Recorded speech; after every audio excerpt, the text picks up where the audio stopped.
Commençons bien. La lampe du corps, c'est l'œil, et la lampe du service, c'est l'humilité. Celui qui est lent à la colère sait maîtriser son impulsivité. Entraîne-toi à bien écouter pour acquérir la vertu de la persuasion. La richesse du sage est chez les pauvres. Ne perds pas ton temps, tombant ainsi au piège du maudit diable. Aie confiance que pour Dieu tu es précieux et cher. Écoute sa voix et fais sa volonté pour triompher et réussir au jour dernier. Tu es sculpté sur sa main depuis que tu étais dans le sein maternel. Bienheureux Saint-Père Saint-Antoine le Grand.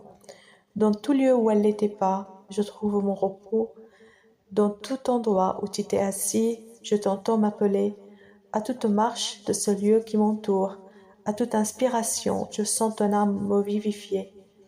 À être seul avec toi, je me réjouis, j'exalte ma joie en chacun de tes fils moines. Ton image me réconforte.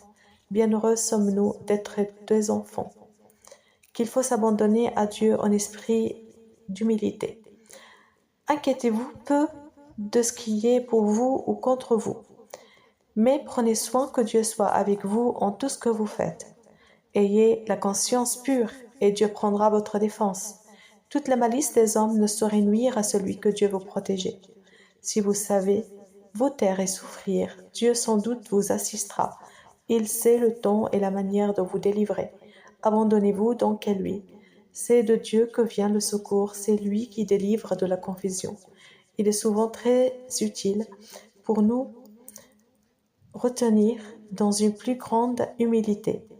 Que les autres soient instruits de nos défauts, qu'ils nous les reprochent.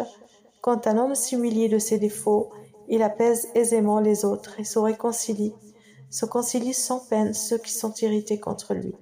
Dieu protège l'humble et le délivre, il aime l'humble et le console, il s'incline vers le humble et lui prodigue ses grâces, et après l'abaissement, il l'élève dans la gloire.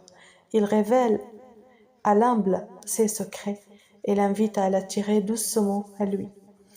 Quelque affront qu'il reçoive, l'humble vit encore en paix, parce qu'il s'appuie sur Dieu et non sur le monde.